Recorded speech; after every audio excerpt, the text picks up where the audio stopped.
पहला क्वेश्चन है आप लोग के सामने।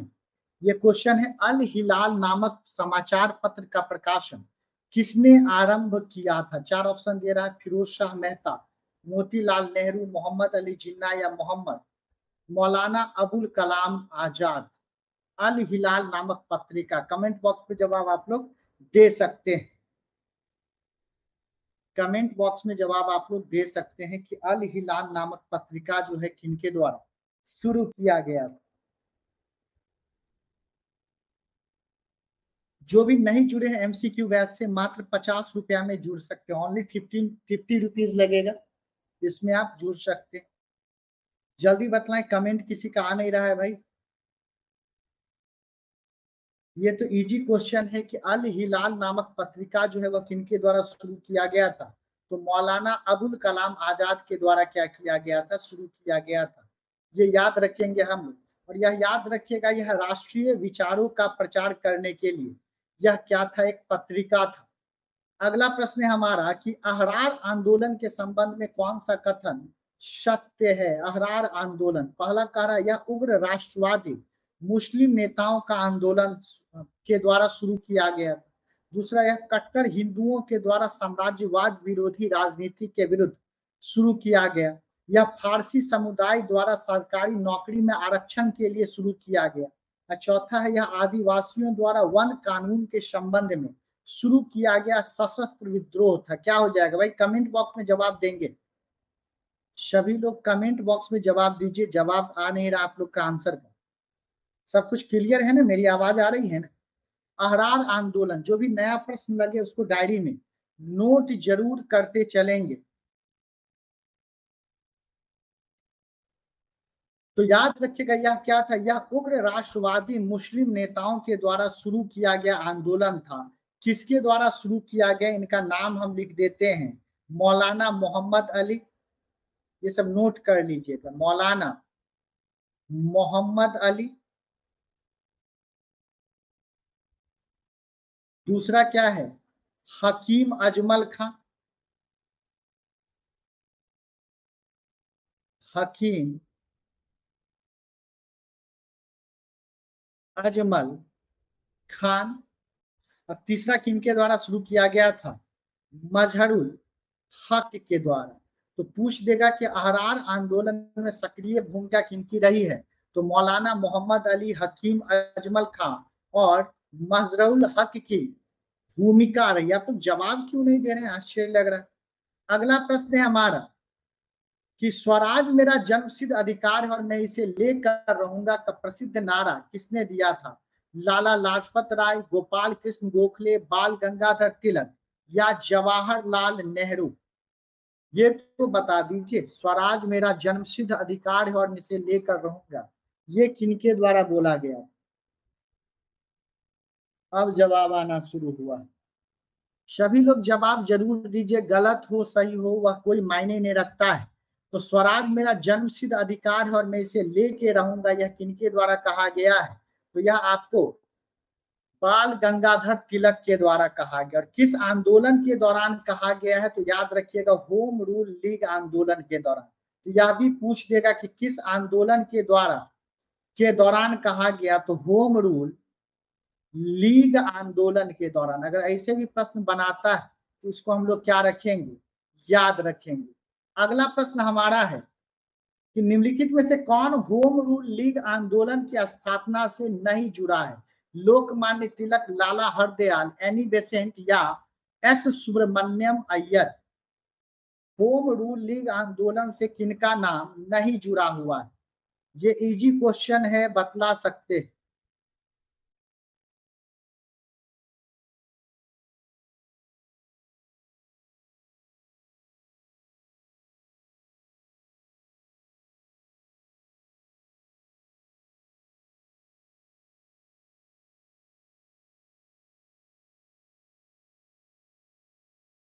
क्या हो जाएगा? तो यह क्या हो जाएगा? इसमें कौन संबंधित नहीं थे? तो लाला हरदयाल संबंधित नहीं थे। बाद बाकी आपको पता भी होगा कि होम रूल लीग का स्थापना लोकमान्य तिलक के द्वारा किया गया, एनी बेसेंट के द्वारा किया गया। और एस सुब्रमण्यम जो थे यह नेतृत्वकर्ता थे, अध्यक्ष रहे। अगला प्रश्न हमारा है, निम्नलिखित कथनों पर विचार कीजिए। 1913 में अमेरिका और कनाडा में बसे क्रांतिकारी भारतीयों ने गदर की स्थापना की। दूसरा, गदर पार्टी के द्वारा गदर नामक साप्ताहिक पत्रिका का प्रकाशन किया जाता था। गदर पार्टी का विचारधारा क्या था? धर्मनिरपेक्ष था। कौन सा कथन सत्य है? काफी महत्वपूर्ण है बाबू, कौन सा कथन सत्य है जरूर बतलाएंगे।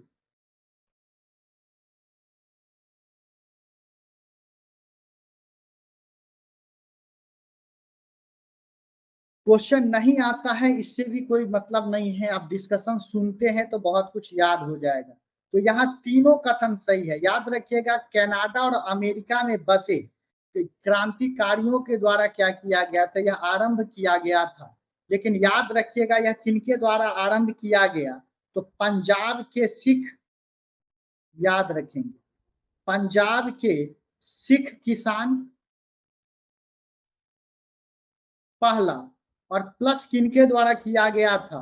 तो भूतपूर्व सैनिक अगर फंसाने का प्रयास करे कि भाई जो आपको गदर पार्टी का स्थापना जो हुआ उसके बाद जो क्रांति हुई कनाडा और अमेरिका में, उस क्रांति में प्रमुख योगदान किनका रहा है? तो पंजाब के सिख किसान का और भूतपूर्व सैनिक का रहा था। दूसरा, यह गदर नामक साप्ताहिक पत्रिका ये लाए थे और इसके ऊपर क्या लिखा हुआ था? अंग्रेजों का कट्टर दुश्मन, अंग्रेजी राज्य का कट्टर दुश्मन। गदर पत्रिका पर क्या लिखा रहता था? अंग्रेजी राज्य का दुश्मन या कट्टर दुश्मन क्या रहता था? लिखा रहता था। तो अगर थोड़ा और फंसाने का प्रयास करे कि गदर नामक साप्ताहिक पत्रिका में क्या लिखा रहता था, तो अंग्रेजी राज्य का कट्टर दुश्मन। और तीसरा है, गदर पार्टी का विचारधारा धर्मनिरपेक्ष था। यह इस बात से पता चलता है कि सोहन सिंह भाकना क्या बोले थे कि हम सिख या पंजाबी नहीं हैं, हमारा धर्म देशभक्ति है। तो इसी से क्लियर हो गया कि ना तो हम सिख हैं ना तो हम पंजाबी है, बल्कि हमारा जो धर्म है वह क्या है? देशभक्ति है। और यह स्पष्ट रूप से बतला रहा है कि यह धर्मनिरपेक्ष क्या था? आपको एक संस्था था। तो ये भी हम लोग याद रखेंगे।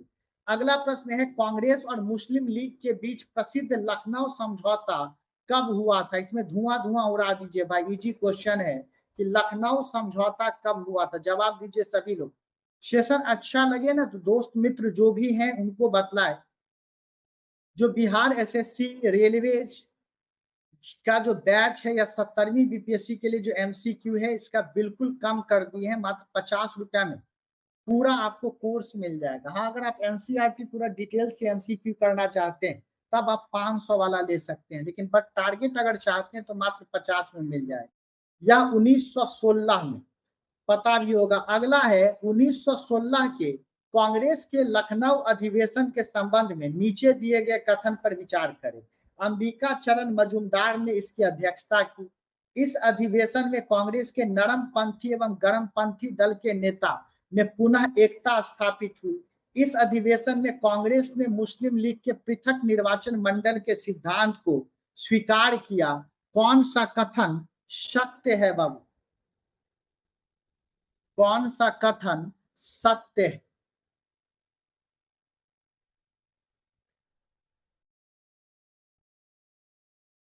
तो देखिए, याद रखिएगा, लखनऊ अधिवेशन की जो अध्यक्षता थी यह तो अंबिका चरण मजूमदार के द्वारा किया गया, ये तो सही है बाबू। दूसरा, इसमें नरम दल और गरम दल फिर से मिल गए। तीसरा एक और था कि आईएनसी और मुस्लिम लीग भी क्या हो गया? मिल गए। और चौथा, मिले कैसे? तो आईएनसी जो है वह मुस्लिम लीग के पृथक निर्वाचक मंडल की मांगों को क्या करिए? वह स्वीकार कर लिए। तो देखिए, 1916 का जो लखनऊ अधिवेशन है, इसका 2-3 पॉइंट हम लोग बाबू याद रखेंगे जो काफी महत्वपूर्ण है। क्या क्या याद रखेंगे लिख देते हैं।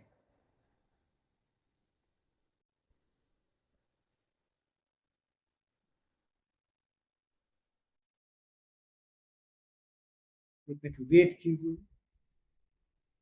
देखिए, पहला पहला क्या है कि यहाँ आईएनसी एवं मुस्लिम लीग एक हो गए। आईएनसी एवं मुस्लिम लीग एक हो गए। दूसरा कौन एक हो गए? नरमपंथी एवं चरमपंथी यानी कि मॉडरेट एवं एक्सट्रीमिस्ट एक हो गए। नरमपंथी एवं चरमपंथी एक हो गए यानी कि मॉडरेट और एक्सट्रीमिस्ट क्या हो गए? एक हो गए। तीसरा तो जान बताएं कि आईएनसी जो है वह मुस्लिम लीग के सेपरेट इलेक्टोरेट के प्रस्ताव को मान लिए। और चौथा, इसी अधिवेशन के दौरान राजकुमार शुक्ल की मुलाकात किनसे हुई थी? गांधी जी से हुई थी। और राजकुमार शुक्ल जो है वह गांधी जी को आग्रह किए थे कहाँ आने के लिए? चंपारण आने के लिए। अगला प्रश्न है हमारा कि गांधी जी का चंपारण सत्याग्रह किनकी समस्याओं के समाधान से संबंधित था? धुआं धुआं उड़ा सकते हैं इसमें। बिहार के नील उत्पादक किसान के लिए, बिहार के कोयला खदानों में काम करने वाले मजदूर के लिए, बिहार के बुनकर के लिए, या बिहार के कपास उत्पादक के लिए। तो पता भी होगा कि बिहार में एक प्रथा चल रहा था, उस प्रथा को हम लोग किस नाम से जानते हैं? तिनकठिया प्रथा के नाम से।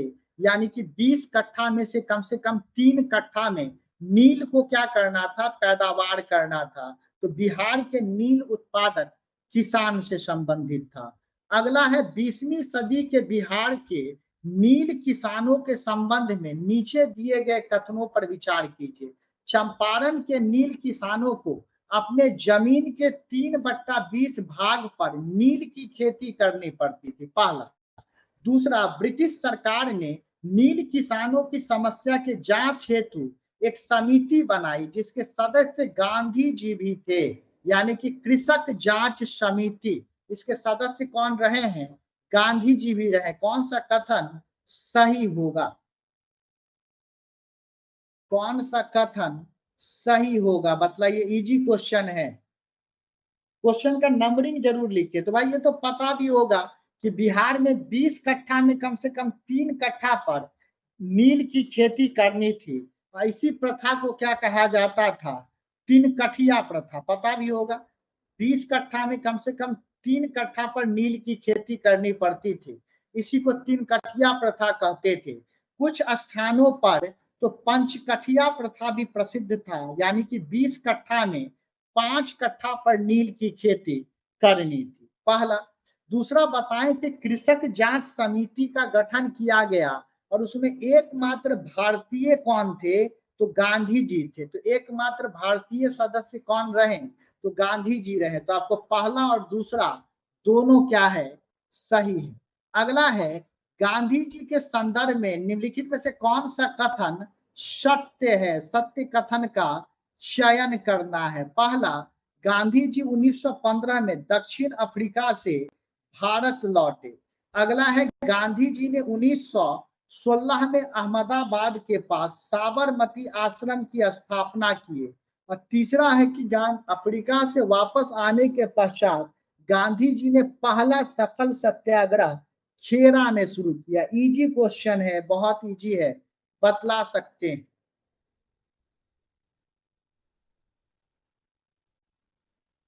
क्या हो जाएगा? तो यहां पर देखिए, गांधी जी 1915 में दक्षिण अफ्रीका से भारत लौटे हैं बाबू, और ये सही है। कभी कभी ऐसे पूछ देगा किस वर्ष की आयु में लौटे हैं, तो जब यह भारत लौटे थे कितने वर्ष के थे? 46 वर्ष के थे, पहला। दूसरा, गांधी जी 1916 में अहमदाबाद के पास साबरमती आश्रम की स्थापना किए, और इस साबरमती आश्रम का मूल नाम जो था यह सत्याग्रह आश्रम था। आपको पता भी होगा इस साबरमती आश्रम का मूल नाम सत्याग्रह आश्रम। अगला, अफ्रीका से वापस आने के पश्चात गांधी जी ने पहला सत्याग्रह खेरा में किया। यही गलत कर दिया बाबू। पहला सत्याग्रह कहां पर किया गया था? चंपारण में किया गया था। तो पहला और दूसरा कथन सही है, परंतु तीसरा क्या है? गलत है। अगला प्रश्न है, खेरा सत्याग्रह के संबंध में नीचे दिए गए कथनों पर विचार करें। यह सत्याग्रह गांधी, ये देखते हैं क्या आप लोग जवाब देते हैं। क्वेश्चन का नंबरिंग देके जवाब दीजिएगा। तो खेरा सत्याग्रह के बारे में, खेरा सत्याग्रह के संबंध में नीचे दिए गए कथनों पर विचार करें। क्या हो जाएगा? यह सत्याग्रह गांधी जी ने बिहार के अकाल पीड़ितों किसानों के पक्ष में ब्रिटिश सरकार के विरुद्ध चलाया था। तो भैया खेरा सत्याग्रह जो चलाया गया था वह बिहार में नहीं, कहा? गुजरात में। देखिए कैसे आप लोग को फंसाने का, गुमराह करने का प्रयास करता है कि थोड़ा भी प्रेशर में एग्जाम में आइएगा या जल्दबाजी में रहिएगा, गलत कर दीजिएगा। दूसरा, इस सत्याग्रह के दौरान ही सरदार वल्लभ भाई पटेल गांधी जी के अनुयायी बने। तो ये सही है, यानी कि केवल दो क्या है, सही है। सब आंदोलन का अपना अपना महत्व रहा है। जैसे चंपारण सत्याग्रह गांधी जी का भारत में प्रथम सत्याग्रह। दूसरा, अहमदाबाद मिल मजदूर आंदोलन जो हुआ वह गांधी जी का पहला ऐसा आंदोलन था जिसमें वह भूख हड़ताल किए। तीसरा हम क्या बताएं, खेरा आंदोलन। इस आंदोलन के दौरान गांधी जी की मुलाकात सरदार वल्लभ भाई पटेल से हुई है। तो सबका अपना अपना एक अलग ये है। अगला है, निम्नलिखित कथनों पर विचार करें। 1918 में गांधी जी ने अहमदाबाद में मजदूरों की हड़ताल को बल देने के लिए आमरण अनशन किया। दूसरा, रॉलेट एक्ट के विरोध के दौरान गांधी जी तटस्थ रहे। तटस्थ मतलब दूर रहे, यानी कि इसमें भाग नहीं लिए। कौन सा कथन सत्य है? अब देखते हैं, क्वेश्चन का नंबरिंग आप लोग नहीं लिखते हैं तो पता नहीं चल पाता है कि किसका आप लोग जवाब दे रहे हैं।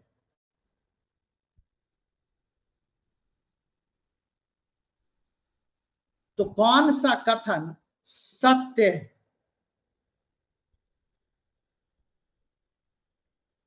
तो अभी जस्ट बतलाएं, अहमदाबाद मिल मजदूर आंदोलन में तो गांधी जी भूख हड़ताल किए, पहला कथन सही है। लेकिन रॉलेट एक्ट के समय दूर नहीं रहे बाबू। रॉलेट सत्याग्रह गांधी जी का राष्ट्र स्तर पर पहला सत्याग्रह।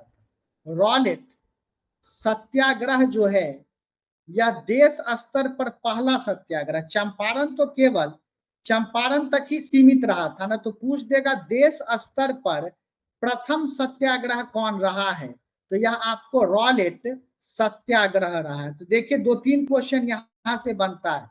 गांधी जी सत्याग्रह का प्रयोग सबसे पहले कहाँ किए? तो दक्षिण अफ्रीका में। भारत में सबसे पहले सत्याग्रह का प्रयोग कहाँ किए? तो चंपारण में। लेकिन दे दे देश स्तर पर भारत में सबसे पहला सत्याग्रह जो था वह गांधी जी का कौन सा था? वह रॉलेट सत्याग्रह था। अगला प्रश्न है हमारा कि 13 अप्रैल 1919 को अमृतसर जालियांवाला बाग में लोगों ने किस कारण से एकत्रित हुए थे? तो भाई जो कभी कभी होता है ना कि एक से ज्यादा आंसर भी सही रहता है लेकिन एग्जामिनर आपको विकल्प नहीं देता है, तो सबसे सही जो होगा वो बताएंगे। गांधी जी और लाला लाजपत राय की गिरफ्तारी के विरोध में, गदर पार्टी के समर्थन में, डॉक्टर सैफुद्दीन किचलू और डॉक्टर सत्यपाल की गिरफ्तारी के विरोध में, या वैसाखी का त्योहार मनाने के लिए। तो देखिएगा सबको पता है कि डॉक्टर सैफुद्दीन किचलू और डॉक्टर सत्यपाल मलिक की गिरफ्तारी के विरोध में हुआ था। वैसाखी का दिन था, आपको पता होगा। तो डॉक्टर सैफुद्दीन किचलू, क्योंकि रॉलेट एक्ट में नियम लाया गया था कि किसी को बिना कारण बताए गिरफ्तार कर लिया जाएगा, और किनको गिरफ्तार कर लिया गया था? डॉक्टर सैफुद्दीन किचलू और सत्यपाल मलिक को। इसी के विरोध में लोग शांतिपूर्ण रूप से क्या कर रहे थे? आपको विरोध प्रदर्शन कर रहे थे। अगला है 1919 को जालियांवाला बाग हत्याकांड के विरोध में किस विख्यात व्यक्ति ने ब्रिटिश सरकार द्वारा प्रदान की गई नाइट की उपाधि को लौटा दिया, या यूं कह लीजिए नाइटहुड का उपाधि लौटाने वाले कौन व्यक्ति थे? महात्मा गांधी, रविंद्रनाथ टैगोर, मदन मोहन मालवीय, या गोपाल कृष्ण गोखले? क्या हो जाएगा?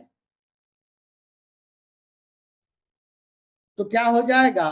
रविंद्रनाथ टैगोर हो जाएगा। इसमें रविंद्रनाथ टैगोर जो है यह सम्मान लौटाने के समय बोले कि समय आ गया है कि सम्मान के प्रतीक जो है उसको क्या किया जाए? लौटा दिया जाए।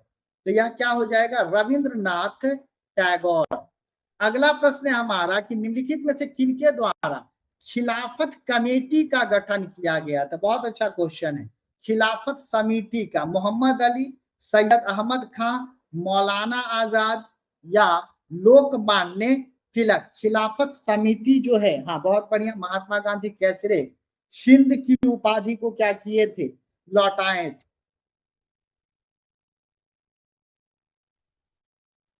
सेशन अच्छा लगे तो और भी दोस्त मित्र को रिकमेंड करे भाई। आजकल 50 रुपया में ढंग का टॉफी नहीं आता है, चॉकलेट नहीं आता, और उसमें हम लोग MCQ बैच आप लोग को दे रहे हैं, इससे ज्यादा क्या चाहिए। तो आपको याद रखिएगा, खिलाफत समिति जो है, इसका गठन जो है वह किनके इसमें समय कौन थे, तो मोहम्मद अली। ये सब डायरी में नोट कर लेंगे। कौन थे, मोहम्मद अली। दूसरा कौन थे, मौलाना आजाद, मौलाना आजाद थे। फिर कौन थे, हकीम अजमल खान। और कौन थे, तो हकीम अजमल खान। इसके अलावा कौन थे, तो याद रखिएगा हसरत मोहानी का नाम जानते होंगे, हसरत मोहानी। ये खिलाफत।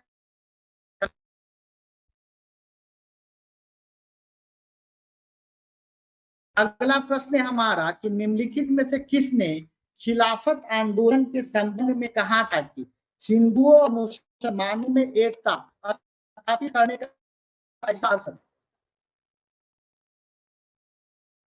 आगे तक मिलेगा। ये तो बहुत महत्वपूर्ण क्वेश्चन है, कई दफा पूछा है। महात्मा गांधी, मोतीलाल नेहरू, मोहम्मद अली जिन्ना या चित्तरंजन दास। जवाब दे सकते हैं, क्या हो जाएगा, किनके द्वारा कहा गया था। दिव्या जी रिवीजन कीजिए बाबू। ये महात्मा गांधी खिलाफत आंदोलन में देखिएगा, पहले गांधी जी हाथ बढ़ाएं कि भाई हम आपकी मदद करेंगे। शुरुआती दौर में आईएनसी नेता नहीं जाते थे, लेकिन गांधी जी क्या बने, तब जाकर सभी आईएनसी के नेता का अनुसरण किए, और इसी के कारण देखिएगा कि हिंदू और मुस्लिम का एकता फिर से कायम हो सका। अगला है, निम्नलिखित घटनाओं को कालानुक्रम में व्यवस्थित कीजिए तथा नीचे दिए गए कूट का प्रयोग कर सही उत्तर का चयन कीजिए। कांग्रेस का लखनऊ अधिवेशन, चंपारण सत्याग्रह, जलियांवाला बाग हत्याकांड, अभी ठीक है, खेरा सत्याग्रह, अभी ठीक है क्या,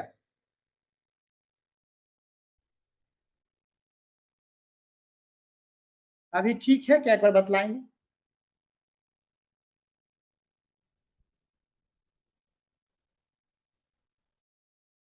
तो देखिए क्या है, आप ईयर भी बता सकते हैं। ईयर कैसे बताइएगा, लखनऊ अधिवेशन तो पता है 1916, ईयर से याद रखिएगा। चंपारण सत्याग्रह 1917, जालियांवाला बाग आपको हत्याकांड है 1919 में, और खेरा जो है यह 1918 में है। तो क्या हो जाएगा, 1 2 4 3 हो जाएगा, यानी कि हमको लगता है क्या होगा, बी होगा। अगला प्रश्न है, अलीगढ़ में जामिया मिलिया इस्लामिया, बिहार विद्यापीठ, काशी विद्यापीठ, गुजरात विद्यापीठ की स्थापना किस जन आंदोलन के दौरान हुई थी। बहुत अच्छा क्वेश्चन। और भी जो दोस्त मित्र लेना चाहें उनको जरूर बतलाएंगे, क्योंकि अभी से लगातार अब हम लोग दिसंबर तक तो MCQ करेंगे। जो भी एग्जामिनेशन है MCQ का मतलब ऑब्जेक्टिव वाइज, उसके बाद फिर हम लोग सब्जेक्टिव का ये देखेंगे।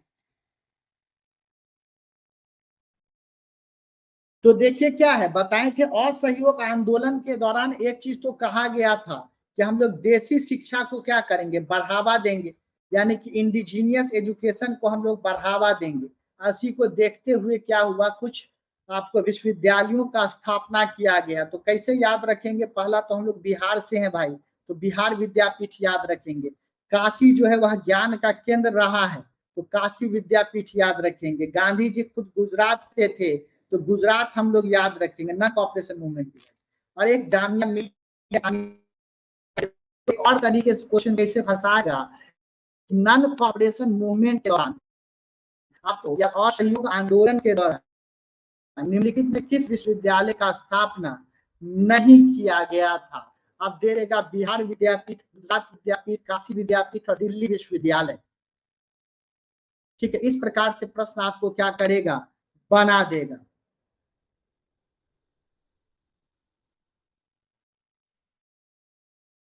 आवाज कट रही है क्या? ये क्या हो जाएगा? असहयोग आंदोलन। ठीक हो जाएगा। मौसम खराब है भाई तो थोड़ा सा। अगला है, असहयोग आंदोलन के संबंध में नीचे दिए गए कथनों पर विचार करें। थोड़ा सा बफरिंग होगा, मौसम खराब है इसलिए थोड़ा सा ये कर लेंगे। यह आंदोलन 1920 में शुरू हुआ। पहला, नन कॉपरेशन मूवमेंट के बारे में पूछ रहा है। किसके बारे में है यह? Non cooperation movement. यह नन कॉपरेशन मूवमेंट के बारे में पूछ रहा था। पहला, यह आंदोलन 1920 में शुरू हुआ। दूसरा, इस आंदोलन को चलाने के लिए तिलक स्वराज कोष की स्थापना की गई। तीसरा, इस आंदोलन के दौरान खादी स्वतंत्रता का प्रतीक बन गई। तो क्या हो जाएगा? कौन सा कथन सही है? तो यहाँ पर तीनों कथन बाबू क्या है? सही है कि यह आंदोलन 1920 में शुरू हुआ। दूसरा, तिलक स्वराज कोष का क्या किया गया था? स्थापना किया गया था, जिसमें कितना राशि एकत्रित किया गया?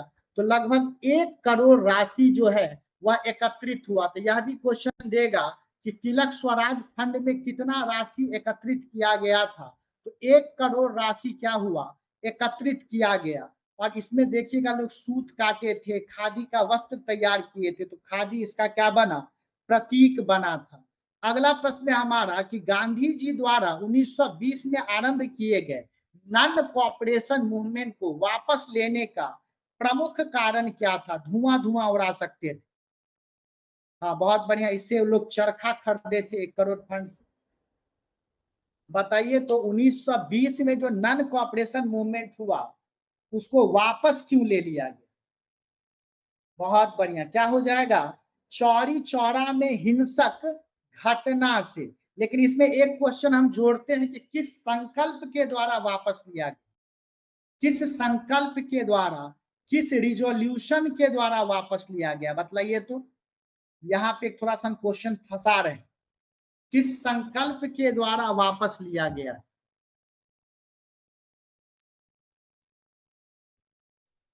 ठीक है, तो एक क्वेश्चन से और भी क्वेश्चन निकाल लेना, खुद बनाइएगा। इस क्वेश्चन का केवल आंसर जानिएगा, टीचर के साथ डिस्कशन कीजिएगा, तो इससे और भी क्वेश्चन जो बन सकता है वो बताएगा। बहुत बढ़िया है प्रतिभा जी। यहाँ पे क्या हो जाएगा? बारदोली संकल्प। याद रखिएगा, ये किस में? बारदोली रिजोल्यूशन में क्या किया गया? असहयोग आंदोलन को वापस लेने का फैसला लिया गया।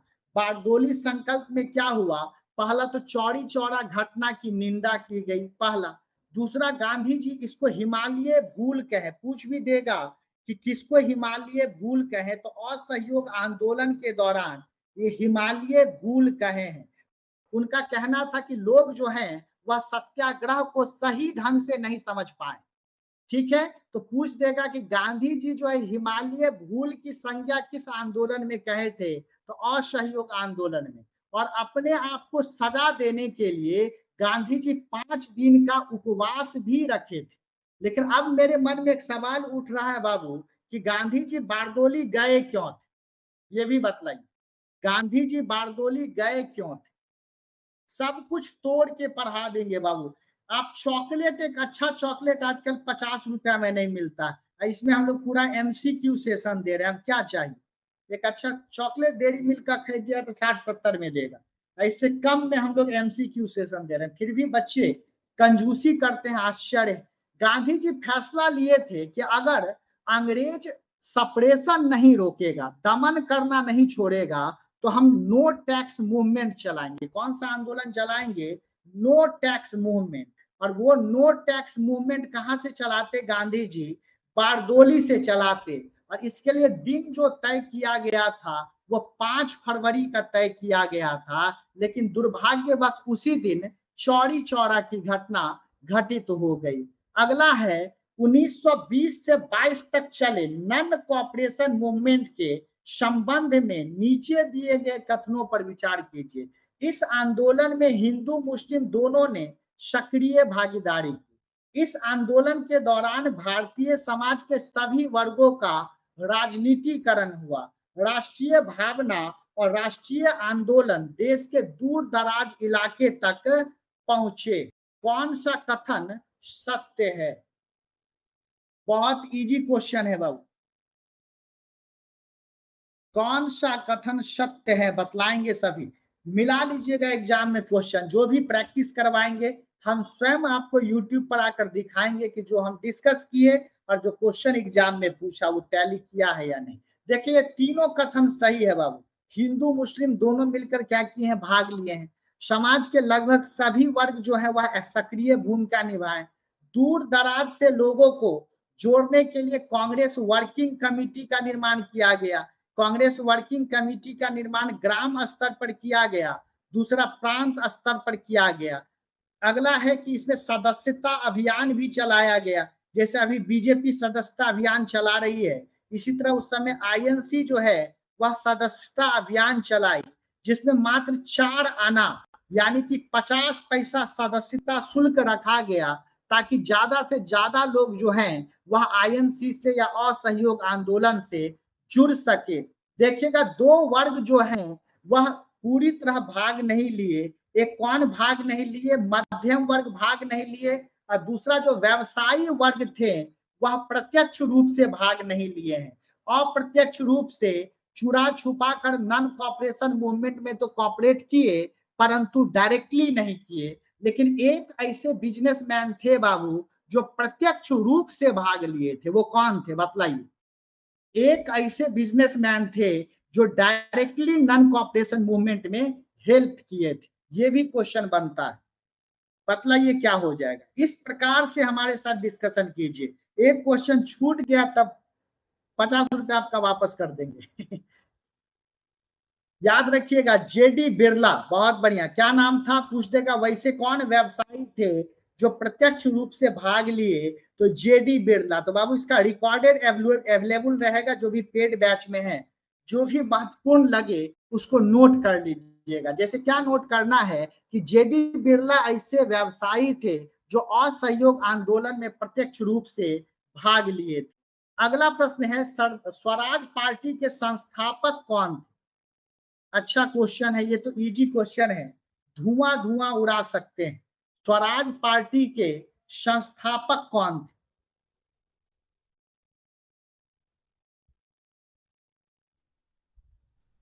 तो स्वराज पार्टी का स्थापना किनके द्वारा किया गया? चितरंजन दास और मोतीलाल नेहरू के द्वारा किया गया, जिसमें आपको याद रखिएगा चितरंजन दास जो थे वह अध्यक्ष बने।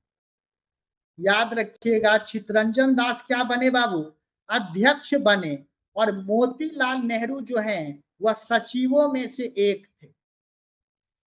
सचिवों में से एक कौन थे आपको? मोतीलाल नेहरू थे।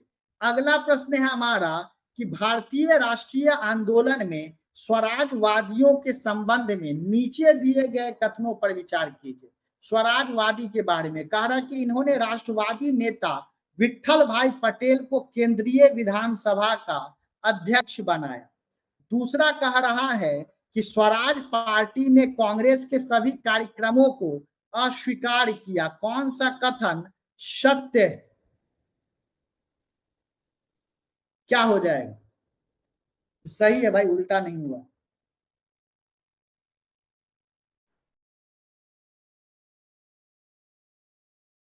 तो देखिए इसमें क्या है, पहला कथन तो सत्य है लेकिन दूसरा कथन गलत है। देखिएगा सभी कार्यक्रमों को अस्वीकार नहीं किए, यहाँ सभी वर्ड लगा के गड़बड़ा दिया। ठीक है, सिर्फ इनका एक ही बात पर अस्वीकृति थी कि पार्टी को काउंसिल के चुनाव में भाग लेना चाहिए। यानी कि स्वराज दल के जो नेता थे उनका कहना था कि भाई हम काउंसिल के अंदर रहकर परिवर्तन लाएंगे, और बाद बाकी सदस्य कह रहे थे कि हम काउंसिल के बाहर रहकर परिवर्तन लाएंगे। बस यही आपका जो है अंतर था। तो सभी वर्ड नहीं लगता था, थोड़ा विचार करते। अगला है निम्नलिखित घटनाओं पर विचार कीजिए तथा नीचे दिए गए कूट से उनका सही कालानुक्रम ज्ञात कीजिए। रॉलेट सत्याग्रह, असहयोग आंदोलन, चौरी चौरा कांड या स्वराज पार्टी का गठन। आपको तो पता भी होगा, सही कालानुक्रम ज्ञात करना है। क्या हो जाएगा बताइए सभी लोग।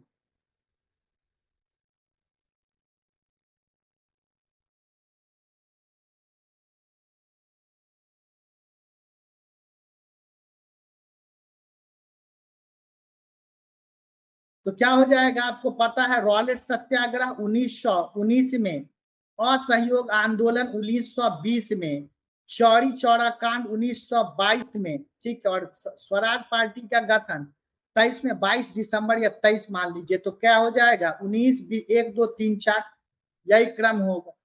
अगला प्रश्न है, अब हम लोग आते हैं मॉडर्न हिस्ट्री से एंशिएंट हिस्ट्री में, वैदिक काल पढ़ाए हुए हैं।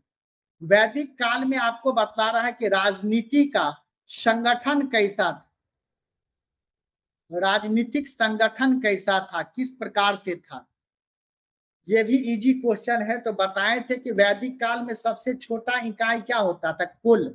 जब बहुत सारा कुल मिलता था तो क्या बनता था, ग्राम बनता था। जब बहुत सारा ग्राम मिलता था तो क्या बनता था, विश्व बनता था। जब बहुत सारा विश्व मिला तो जन बना। जब बहुत सारा जन मिलता था तो राष्ट्र का निर्माण करता था। और बताए थे इसी जन में एक आपको राजा सुदास के बारे में बताए थे, जो 10 राज युद्ध में भाग लिए थे, जो किस जन के थे, तो यह भरत जन के थे। और बताए थे 10 राज युद्ध जो है वह किस नदी के किनारे लड़ा गया था, तो पौरुषणी नदी के किनारे लड़ा गया था। अगला आर्यों के संबंध में निम्नलिखित कथनों पर विचार कीजिए। इन लोगों का मूल निवास स्थान यूरेशिया था, जो अल्प्स पर्वत के पूर्वी क्षेत्र में पड़ता था। इन लोगों का मुख्य व्यवसाय कृषि था और घोड़ा आर्यों का महत्वपूर्ण पशु था। कौन सा कथन सत्य है, क्या हो जाएगा। तो देखिए हम लोग जानते हैं कि आर्य कहां से आए हैं, तो मध्य एशिया से आए हैं, ठीक है। तो मध्य एशिया डायरेक्टली नहीं लिखकर क्या लिख दिया कि अल्प्स पर्वत के पूर्वी क्षेत्र। तो ऐसे भी क्वेश्चन को घुमाता है। तो पहला कथन तो सही है। दूसरा, इन लोगों का मुख्य व्यवसाय कृषि था। बाबू ये गलत है। इन लोग का मुख्य व्यवसाय पशुपालन था। ये लोग मुख्य रूप से पशुपालक थे। इसलिए देखिएगा हम बताए थे कि आर्य का जो मन पसंदीदा भोजन था वो दूध एवं दुग्ध उत्पाद था। मिल्क और मिल्क प्रोडक्ट जो है वह आर्य का पसंदीदा भोजन था। और देखिएगा घोड़ा आर्यों का महत्वपूर्ण पशु था। तो पहला और तीसरा कथन हमारा क्या है, सत्य है। अगला प्रश्न है, ऋग्वेद के संदर्भ में निम्नलिखित कथनों में से कौन सा सत्य है। यह सबसे पहला वेद है। इसमें पहला और 10वां मंडल सबसे बाद में जोड़े गए। ऋग्वेद की अनेक बातें ईरानी ग्रंथ अवेस्ता से ली गई है। क्या हो जाएगा,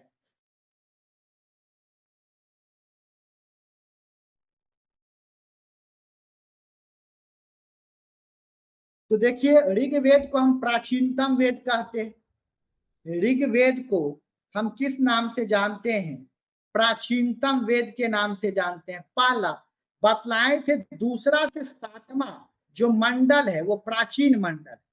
दूसरा से सातवां मंडल जो है यह क्या है, प्राचीन मंडल।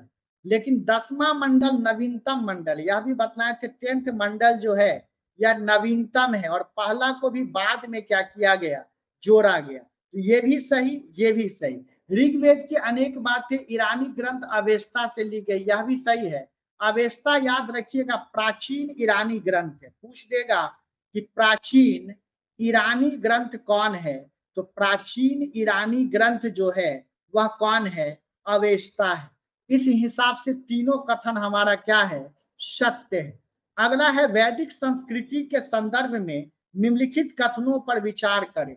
सरस्वती आर्यों की सबसे प्रमुख नदी थी, इसलिए इसे नदी तमा कहा जाता था। अगला है कि आर्यों का निवास स्थान सप्त सिंधु प्रदेश कहलाता था और आर्यों में शवदाह का प्रचलन था। क्या हो जाएगा भाई, कौन सा कथन सत्य है।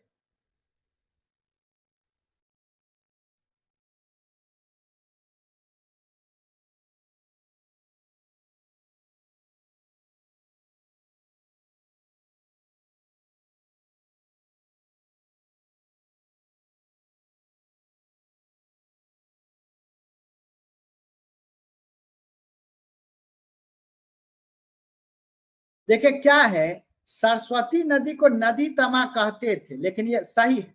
लेकिन ये क्यों कहा जाता था, एक स्थान से उद्गम करती थी, एक स्थान से उद्गम करती थी एवं अन्य स्थान पर विलुप्त हो जाती थी, एवं अन्य स्थान पर विलुप्त हो जाती थी। इस कारण से इसको नदी तमा कहा जाता था। इसलिए नहीं कहा जाता था कि यह प्रमुख नदी थी। तो ये गलत। आर्यों का निवास स्थान सप्त सिंधु प्रदेश था, यह आपका क्या है, सही है। और इनका जो था शुरुआती दौर में जो था ये दफनाया जाता था, लेकिन कुछ इतिहासकार जो है वह मानते क्या है कि शवदाह का भी जो प्रथा है वह प्रचलन में था, जैसे ताजिकिस्तान में हो गया, फिर पाकिस्तान के कुछ क्षेत्र में हो गया, तो इसको भी आप सही मान सकते हैं। कुछ जगहों पर यह भी क्या है, देखा गया। अगला है, निम्नलिखित में से किस अभिलेख में आर्यों के नाम का उल्लेख मिलता है? आर्यों के नाम का उल्लेख, तो दो हम लोग अभिलेख इंस्क्रिप्शन देखे हैं बाबू। एक याद कीजिए बोगजकोई का अभिलेख, दूसरा कस्सी अभिलेख। बोगजकोई का जो अभिलेख है याद कीजिए, ये हम बताए थे, उसमें लिखाया गया था कि दो आपको कबीला था, हित्ती और मितनी था, ठीक है। और एक कस्सी अभिलेख, यानी कि तीनों हित्ती, मितनी, कस्सी, ये तीनों हो जाए। अगला प्रश्न है, वैदिक संस्कृति के संदर्भ में निम्नलिखित कथनों के कौन सा असत्य है? पहला, ऋग्वेद में इंद्र को पुरंदर कहा जाता था। इस काल में दस्यु शब्द का प्रयोग डाकुओं के लिए किया गया था। आर्यों के पश्चिम एशिया और भारत में सफलता का कारण अश्वचालित रथ थे। या पंचजन आर्यों के पंच कबीलों का समूह था। कौन सा असत्य है? Easy question. तो देखिए पहला तो सही है कि इंद्र को पुरंदर कहते थे, ठीक है। अश्वचालित रथ था इसलिए यह जीत पाए थे। पंचजन, पंच मतलब पांच, जन मतलब कबीला, ये भी सही है। दस्यु शब्द जो था यहाँ के स्थानीय निवासी के लिए उपयोग होता है। दस्यु शब्द यहाँ के मूल निवासी के लिए उपयोग हुआ है, यानी कि गैर आर्यन समझ लीजिए, ना कि डाकू के लिए। तो सेकेंड वाला कथन हम लोग का क्या है, गलत। अगला है, वैदिक संस्कृति के संदर्भ में निम्नलिखित कथनों पर विचार कीजिए। 10 राज युद्ध प्रोशनी नदी के तट पर हुआ था। इस काल में अधिकांश लड़ाइयों का कारण गाय होती थी और आर्य लोग नगरों में रहते थे। क्या हो जाए, कौन सा कथन सही? सत्य कथन आप लोग को क्या करना है, बतलाना है। तो देखिए दशराज युद्ध पौरुषणी नदी के किनारे हुआ, ये तो सही है। इस काल में अधिकांश लड़ाइयां जो थी गाय के कारण होती थी, ये भी सही है। लेकिन आर्य लोग नगर में नहीं रहते थे। वैदिक सभ्यता बतलाए थे ग्रामीण सभ्यता था, रूरल सिविलाइजेशन। या क्या था, ग्रामीण सभ्यता था, रूरल सिविलाइजेशन था। तो पहला और दूसरा क्या हो जाएगा, सही हो जाएगा। अगला है, ऋग वैदिक काल में राज्य व्यवस्था के संदर्भ में निम्नलिखित में से कौन सा कथन सत्य है? इस काल में राजा का पद अनुवांशिक हो चुका था। इस काल में सभा और समिति दोनों महत्वपूर्ण संगठन थे। इस काल में स्त्रियां सभा और विदथ में भाग लेती थी। सही उत्तर का क्या करना है, चयन करना है।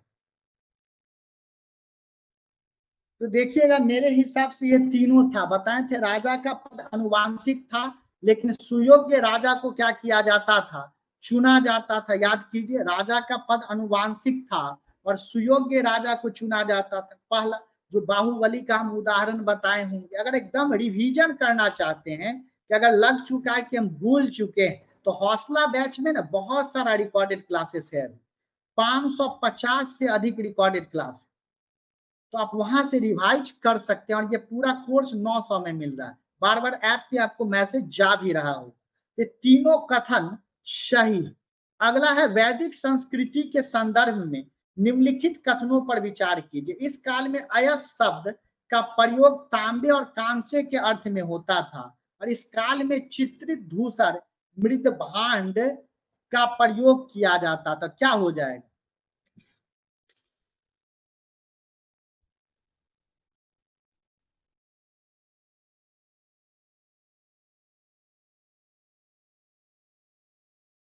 तो बताए थे कि आर्यन सब जो थे वह लोहा के लिए कौन सा शब्द उपयोग करते थे? श्याम अयस का। आर्यन शब्द जो है लोहा के लिए कौन सा वर्ड उपयोग करते थे? श्याम अयस। तो श्याम मतलब तो काला हो गया, अयस मतलब धातु, अयस मतलब क्या हो गया? धातु हो गया। तो भाई अयस मतलब धातु, तो धातु में तांबा कांसा कुछ भी आ जाएगा, तो पहला सही। दूसरा, यह लोग मृदभांड मिट्टी के बर्तन को उपयोग करते थे, ये भी सही। तो एक और दो दोनों हो जाएगा, ठीक है।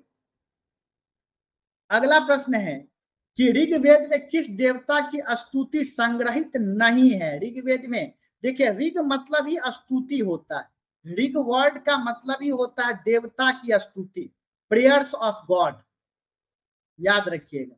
तो इतना तो पता है कि इसमें देवता की स्तुति है, लेकिन किस देवता की स्तुति नहीं है बाबू? तो पशुपति की स्तुति नहीं है, क्योंकि पशुपति जो है वो कहां पर महत्वपूर्ण थे? तो ये हड़प्पा में क्या थे? महत्वपूर्ण थे। अगला प्रश्न है हमारा कि वैदिक संस्कृति के संदर्भ में निम्नलिखित कथनों में से कौन सा असत्य है?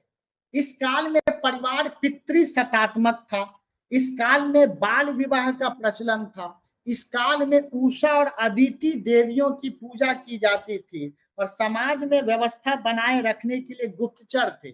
तो बाबू बाल विवाह का तो कहीं प्रचलन नहीं, हम पढ़ाए भी नहीं है आपको कि इस काल में बाल विवाह होता था, ऐसा हम कुछ आपको बताए नहीं है। अगला प्रश्न है, वैदिक काल का नोट्स है टेलीग्राम पे, वहां देख सकते हैं। अगला है, वैदिक संस्कृति के संदर्भ में निम्नलिखित युग्मों पर विचार करें, कौन सा सुमेलित है? तो वाद्रपति चारागाह का प्रधान होता था, डायरी में नोट कर लेंगे, ये बाबू सही है। दूसरा, कुलपा परिवार का प्रधान, परिवार मतलब क्या? कुल का प्रधान होता था। और ग्रामणी किसका प्रधान होता था? गांव का प्रधान। तो ये तीनों कथन हमारा क्या है बाबू? सत्य है। अगला प्रश्न है हमारा कि सूची 1 और सूची 2 का मिलान करना। ये बिहार एसआई, रेलवे का आरआरबी, एनटीपीसी आ रहा है, उस समय ये सब क्वेश्चन पूछता है इस तरह से सुमेलित करने के लिए। तो याद रखिएगा, ये सब नोट भी कर लीजिएगा, रिकॉर्डेड तो उपलब्ध रहेगा। इंद्र तो पता है कि वर्षा के देवता है, वरुण जो है वो जल के देवता है। तो देखिए ऐसे याद रखिए, वरुण को तो ऐसे लिखते हैं, लेकिन डब्लू से लिख लीजिएगा, वरुण। डब्लू से वरुण, और डब्लू से क्या याद रखिएगा? वाटर याद रखिएगा। तो वरुण जो है वह किसके देवता थे? जल के देवता थे। मारुत जो है आंधी के देवता, ठीक है। और सोमरस जो है वह सोम वृक्ष से आता है, वनस्पति से आता है, तो वनस्पति के क्या हो जाएंगे? देवता हो जाएंगे। अगला है, वैदिक संस्कृति के संदर्भ में निम्नलिखित कथनों पर विचार करें।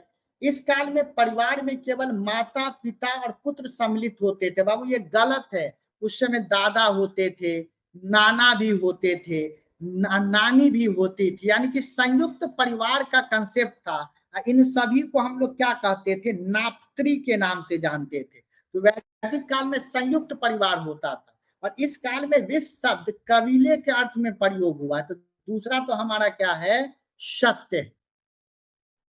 अगला प्रश्न है हमारा, वैदिक संस्कृति के संदर्भ में निम्नलिखित कथनों पर विचार करें।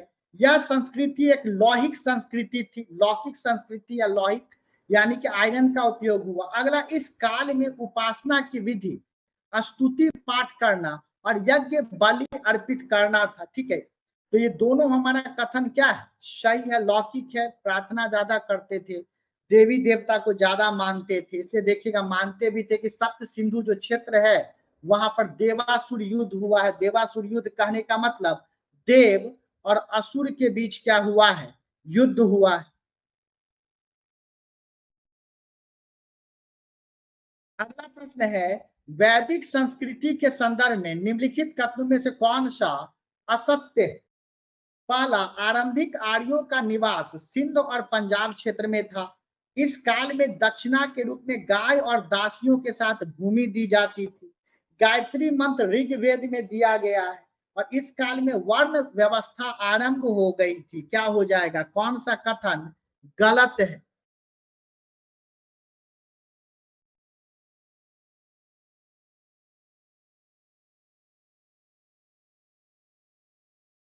तो देखिए, इस काल में दक्षिणा के रूप में गाय और दासी तो दिया जाता था, लेकिन भूमि नहीं दिया जाता था, याद रखिएगा। लैंड जो है वह आपको दान के रूप में नहीं दिया जाता था। अगला है वैदिक कालीन साहित्य के संदर्भ में निम्नलिखित कथनों पर विचार करें। इस काल में रचे गए वैदिक सूक्तों का संग्रह संहिता कहलाता है। ऋग्वेद संहिता सबसे प्राचीन वैदिक संहिता है और ब्राह्मण ग्रंथ की रचना वैदिक संहिता के बाद हुई। ये भी तीनों कथन हमारा क्या है, सही है। जो भी प्रश्न है बाबू सब एनसीईआरटी आधारित है और इसी प्रकार का प्रश्न अब पूछेगा, आप मिला लीजिएगा। अगला है आपको, ये तो खैर रेलवे दे लीजिए, बिहार एसआई दे लीजिए, सब में काम आ जाएगा कि भाई यहाँ पे ऋग्वेद में क्या है, सामवेद में क्या है, यजुर्वेद में क्या है, या अथर्ववेद में क्या है। तो भाई ऋग्वेद में देवताओं की स्तुति है, बताए थे। ऋग मतलब ही होता है देवता की स्तुति। सामवेद जो है वो संगीत से संबंधित है। यजुर्वेद में धार्मिक कर्मकांड के बारे में दिया है और अथर्ववेद मनुष्य संबंधित है, तो व्याधियों के निवारण हेतु है। अगला है वैदिक और उत्तर वैदिक अवस्था में ग्रंथों के रचना काल के संदर्भ में निम्नलिखित कथनों पर विचार कीजिए। ऋग्वेद की रचना 1000 से 500 में हुई है भैया। 1500 ईसा पूर्व से ऋग्वैदिक काल कितना है, 1000 तक। और उत्तर वैदिक कितना से कितना है, 1000 से लेकर कितना है, 600 तक है। तो दोनों कथन हमारा क्या हो जाएगा, गलत हो जाएगा। तो ये टोटल हम लोग का क्या हो गया, कंप्लीट हो गया है 43 क्वेश्चन का।